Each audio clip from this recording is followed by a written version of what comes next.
Metrik A20A1573. Faktor pertama kepada pengangguran adalah mobiliti buruh terhad. Mobiliti buruh adalah faktor penting kerana ianya mempengaruhi kepada pertumbuhan dan pengeluaran. Terdapat dua jenis mobiliti buruh. Yang pertama, geografi dan pekerjaan yang merujuk kepada kemampuan pekerja untuk bekerja di lokasi fizikal serta kemampuan pekerja untuk mengubah jenis pekerjaan. Mobiliti buruh ini sangat penting kerana dapat memudahkan tenaga buruh berpindah dari satu industri pekerjaan ke satu industri pekerjaan yang lain. Atau tidak ada mobiliti buruh ini, pastinya akan ada orang yang menjadi pemburu kerana tidak ingin berhijrah. Oleh itu, mobiliti tenaga buruh perlu dipertingkatkan dengan memperbaiki sistem perhubungan dan pengangkutan bagi mengatasi kesukaran perpindahan. Selain itu, pihak kerajaan juga boleh mewujudkan intensif seperti elang pengangkutan kepada tenaga buruh. Saya Anina Maria binti Suhailuddin, nombor metrik saya A20A1252. Saya akan membentangkan tentang isu musim penularan wabak COVID-19 di mana isu ini menjadi isu berlaku pengangguran di Malaysia. COVID-19 atau nama panjangnya iaitu coronavirus merupakan sejenis virus yang boleh menyebabkan jangkitan saluran pernafasan dalam haiwan dan manusia. Penularan wabak ini menyebabkan aktiviti perniagaan terbantuk sekaligus mengakibatkan perniagaan gulung tikar akibat krisis ini. Kesannya perniagaan terpaksa mengurangkan bilangan pekerja bagi meminimumkan kadar kerugian kerana tidak berlaku pengaliran mata wang seperti biasa. Isu ini dapat dikaitkan dengan prinsip rukun negara yang ketiga iaitu keluhuran perlembagaan. Kehilangan pekerjaan yang berlaku oleh penganggur ini akan menyebabkan berlakunya kes jenayah seperti mencuri, memeras ugut, melanggar peraturan prosedur operasi standard SOP yang telah ditetapkan oleh kerajaan dan lain-lain. Isu ini juga dapat dikaitkan dengan prinsip rukun negara yang kelima iaitu kesepadan dan kesusilaan. Mereka yang kehilangan pekerjaan ini boleh berlaku perubahan tingkah laku kerana emosi yang tidak stabil akibat diberhentikan kerja oleh majikan. Contoh seperti terpengaruh dengan pengambilan dadah, pil dan lain-lain yang menjerumus seseorang itu dalam aktiviti yang tidak sihat. Langkah yang boleh dibuat menangani isu ini dengan mengadakan akta langkah-langkah sementara bagi mengurangkan kesan penyakit coronavirus 2019, di mana akta ini dapat memberi manfaat kepada setiap individu dan syarikat yang terkesan dari aspek ekonomi akibat wabak COVID-19.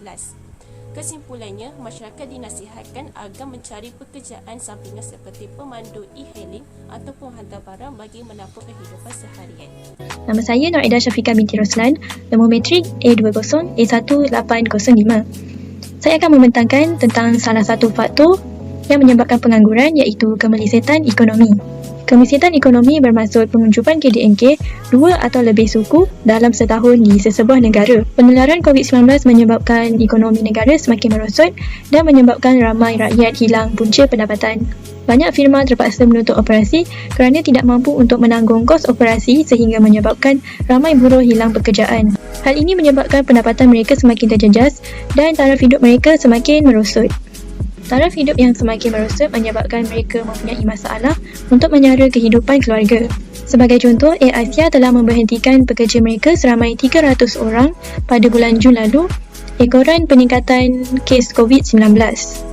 Oleh itu, kemelesetan ekonomi menyebabkan individu hilang pekerjaan.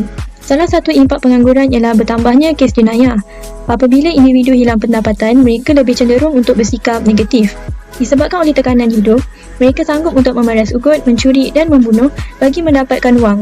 Hal ini bertentangan dengan prinsip rukun negara yang kelima yang bertujuan untuk memupuk sasiah diri dalam masyarakat. Apabila prinsip ini gagal diterapkan, perpaduan antara rakyat bakal goyah kerana mereka hilang rasa hormat antara satu sama lain dan hanya mementingkan kesenangan hidup masing-masing. Peranan kerajaan dalam mengatasi masalah ini adalah dengan memberi subsidi kepada golongan yang hilang pekerjaan. Hal ini demikian kerana bantuan tersebut dapatlah sebersedikit membantu meringankan bebanan hidup mereka dalam membayar bil-bil dan hutang piutang yang ada. Sebagai contoh, melalui pakej rangsangan ekonomi prihatin rakyat, kerajaan dapat menyalurkan sebahagian wang kepada masyarakat yang berpendapatan rendah. Oleh itu, kehidupan golongan yang berpendapatan rendah akan kurang terjejas dalam mengharungi penularan wabak COVID-19. Seterusnya dapat mengurangkan kes jenayah daripada berleluasa. Nama saya Nurdiana Syahira binti Muhammad Zani dengan kad matrik A20A1813. Faktor terakhir ialah penggunaan teknologi dalam pembuatan. Penggunaan teknologi dalam aktiviti pembuatan telah mengurangkan peluang pekerjaan seperti teknologi mesin lebih mudah dan mengurangkan daya kos pengeluaran. Namun, dengan mengaplikasikan penggunaan teknologi yang terlampau banyak mengakibatkan pekerja kehilangan pekerjaan. Falsafah teknologi muncul pada abad ke-19 selepas revolusi industri kedua berikutan dengan kemunculan pelbagai teknologi baharu. Teknologi ini memberi impak yang besar kepada manusia dan masyarakat yang memerlukan dasar pemikiran tertentu iaitu pemikiran falsafah tentang hakikat teknologi, hubungan teknologi dengan manusia dan sifat teknologi sama ada dianggap sebagai sumbangan atau ancaman kepada manusia kerana teknologi mampu mengambil alih peranan manusia. Kesimpulannya, masalah pengangguran ini memang boleh mencetuskan ketidakstabilan dalam negara jika negara tidak mengawalnya dengan baik. Pihak kerajaan dan swasta perlu menyedari betapa pentingnya sikap bekerjasama untuk memulihkan ekonomi negara dalam masa yang terdekat ini.